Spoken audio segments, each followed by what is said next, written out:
Students, आज का topic है हमारा रॉलेस theorem.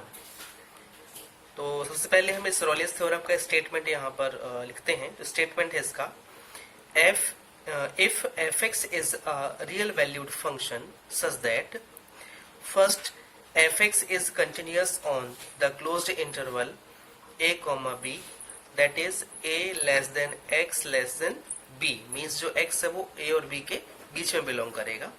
Second is fx is differentiable on open interval a comma b, that is a less than x less than b, that is again यहाँ पर क्या होगा, जो x है वो a और b के बीच में बिलोंग करेगा।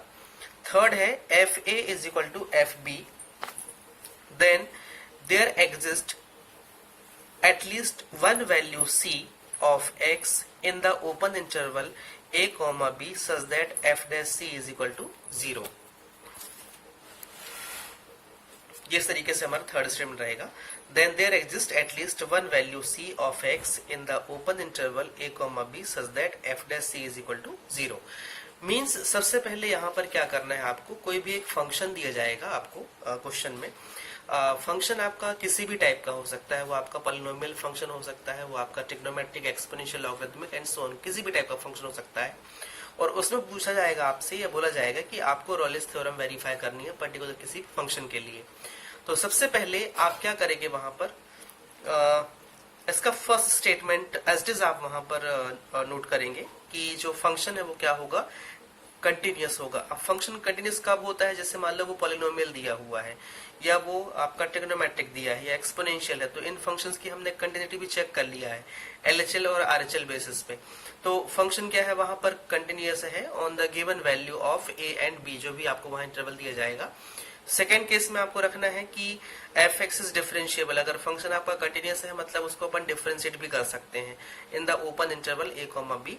एंड देन थर्ड केस में आपको निकालना है F A is equal to F B, means जो भी इंटरवल वहां पर दिए जाएंगे आपको, मीन्स ए और बी की जो वैल्यू दी जाएगी वहां पर आपको क्या निकालना है, एफ ए और एफ बी। इसके बाद में हमें ये शो कराना है कि there exist at least one value c of x in the open interval a comma b such that f dash c is equal to 0।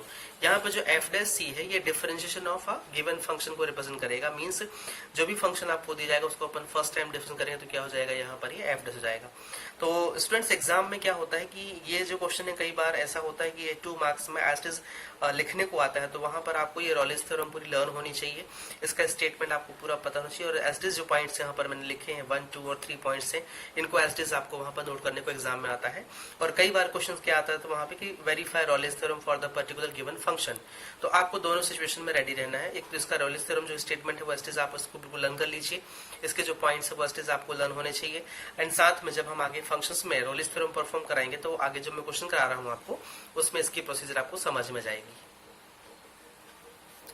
Question दिया है, वेरीफाई रॉलेस थ्योरम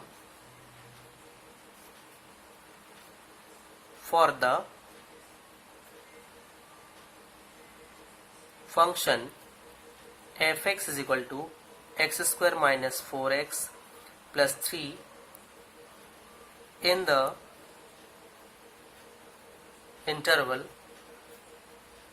1,3। तो इसको जब हम सॉल्व करेंगे, इसमें जब हम रॉलेस थ्योरम वेरीफाई कराएंगे तो सबसे पहले हम क्या करते हैं, फर्स्ट स्टेटमेंट में fx is a polynomial. Function में दिया है हमें कि जो fx है वो क्या आपका पॉलिनोमियल है। देयरफॉर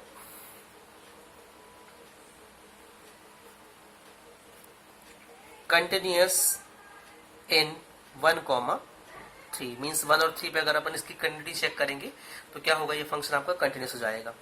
सेकेंड स्टेटमेंट में आपको लिखना है f डैश x क्या हो जाएगा, f dash x 2x minus 4 exist for every value of x, hence x is differentiable at 1,3 mean second statement में क्या करना है आपको, जो भी फंक्शन दिया है उसे हमें डिफरेंशिएट करके शो कराना है। अगर वो डिफरेंशिएट हो जाता है मीन्स स्टेटमेंट में क्या रहेगा, hence x is differentiable at 1,3। And then third case में हमें क्या निकालना है, थर्ड केस में जो हमारे पास में F A is equal to F B दिया हुआ है, तो यहाँ पर ए की वैल्यू हमारे पास में 1 है और बी की वैल्यू क्या है 3 है। जो भी इंटरवल दिए हुए हैं वो किसकी वैल्यू यहाँ पर ए और बी की वैल्यू है। तब इस केस में क्या होगा, एफ ए हम जब फाइंड करेंगे तो एफ एक्स हमारे पास में कितना दिया हुआ है, X square minus 4x plus 3। Then f1 हम निकालेंगे तो f1 क्या हो जाएगा, यहाँ से 1 का square minus 4 into 1 plus 3 that is 1 minus 4 plus 3। 3 plus 1 क्या होगा 4, तो 4 minus 4 is equal to 0। And f3 find करना है तो ये हो जाएगा आपका 3 square minus 4 into 3 plus 3 that is 3 3 is 9 minus 4 3 is 12 plus 3। तो ये 9 प्लस 3 कितना होगा 12 minus 12 is equal to 0। Means जो आपका f1 है वो किसके इक्वल में है, यहाँ पर f3 के इक्वल में है। तब क्या होगा, then there exist c that is f dash x कितना था हमारे पास में 2x माइनस 4 था, और f डैश c जब हम निकालेंगे तो क्या हो जाएगा, यहाँ से 2c माइनस 4 हो जाएगा। ओके, जो f डैश x था उसी को मैंने c से रिप्लेस किया, तो यहाँ पे f डैश c क्या हो जाएगा आपका 2c माइनस 4 हो जाएगा। अब सिंस स्टेप में हमारे पास में था f dash c is equal to 0, तो क्या हो जाएगा यहाँ से 2c minus 4 is equal to 0 that is 2c is equal to 4 and c is equal to 4 by 2 that is 2 2 4। तो जो c की वैल्यू है वो क्या आ गई, यहाँ पर हमारे पास में 2 आ गई, और ये जो 2 है वो गिवन इंटरवल पे बिलोंग कर रहा है, means therefore c is equal to 2 and जो 2 है वो 1 और 3 के बीच में है, तो 1 लेस देन 2 लेस देन 3। तो यहाँ पर हम लिखेंगे हेंस रॉलेज थ्योरम इज वेरीफाइड। तो स्टूडेंट्स इस तरीके से आपको क्वेश्चन करने हैं। तो आज की क्लास में हम ज़्यादा क्वेश्चंस डिस्कस नहीं कर रहे हैं, सिर्फ आज मैंने आपको रॉलिस थ्योरम कराया है और रॉलिस थ्योरम के बेसिस पे आपको एक्सरसाइज प्रोवाइड की जाएगी जिसको आपको सॉल्व करना है। एक्सरसाइज में आपको सेम क्वेश्चंस मिलेंगे, जैसे कि वो पॉलिनोमियल हो सकते हैं, वो ट्रिग्नोमेट्रिक फंक्शनल हो सकते हैं, एक्सपोनेंशियल फॉर्म में मिल सकते हैं क्वेश्चन, आपको मॉडुलस फॉर्म में मिल सकते हैं। तो पर्टिकुलर क्वेश्चंस को आप आइडेंटिफाई करिए और आइडेंटिफाई करने के बाद में एज इट इज जो स्टेटमेंट यहाँ पर लिखाया गया है किसके लिए, रॉलिस थ्योरम के लिए, वो स्टेटमेंट आपको पहले लिखना है। मींस फर्स्ट और सेकंड स्टेटमेंट आपको सब क्वेश्चन में लिखना पड़ेगा, जैसे मैंने यहाँ पर लिखाया है कि एक तो अगर वो पॉलिनोमियल है तो वो कंटिन्यूस होगा, साथ में अगर वो ट्रिग्नोमेट्रिक है तो भी वो कंटिन्यूस होगा, वो लॉगरिथमिक या एक्सपोनेंशियल फॉर्म में है तो भी वो कंटिन्यूस होगा। मतलब सारे फंक्शंस की कंटिन्यूटी हमने चेक किया है। तो फर्स्ट केस में जो फंक्शन है वो आपका कंटिन्यूस होगा। सेकेंड केस में हम क्या करेंगे, जो भी फंक्शन हमें दिया हुआ है उसे हम डिफरेंशिएट करेंगे। तो किसी भी फंक्शन को जब हम डिफरेंशिएट करते हैं तो इज इट पॉसिबल, अगर वो कॉम्प्लिकेटेड है तो उसको अपन चेन रूल से भी कर सकते हैं। तो यहाँ पर कोई भी ऐसा फंक्शन नहीं होता जिसको अपन डिफरेंशिएट ना कर सकें। तो जो भी फंक्शन आपको दिया जाएगा वहां पर, चाहे वो आपका लॉगरिथमिक हो चाहे वो एक्सपोनेंशियल हो, वो क्या होगा वहां पर डिफरेंशिएबल होगा। तो सेकेंड स्टेटमेंट आपका डिफरेंशिएबिलिटी क्या हो जाता है।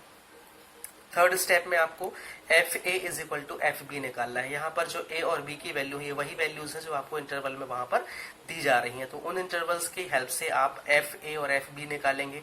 रॉलिस थ्योरम में ध्यान रखना है कि दोनों की जो वैल्यू है वो इक्वल आनी चाहिए, मतलब F A is equal to F B होना चाहिए। अगर वो दोनों इक्वल नहीं है तो फिर यहाँ पे रॉलिस थ्योरम वेरीफाई नहीं होती है।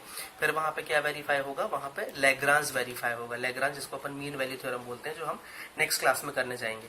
तो फिलहाल में अभी आपको इतना ही देखना है। तो थर्ड स्टेप में क्या देखा आपने कि जो एफ ए और एफ बी है वो दोनों इक्वल होने चाहिए, और इक्वल होने के बाद में जो भी फंक्शन आपको दिया हुआ था उस फंक्शन का आपने डिफरेंशियल पार्ट निकाला, मतलब एफ डैश निकालोगे आप। तो एफ डैश में जो भी वैल्यू आएगी वो एक्स के फॉर्म में रहेगी।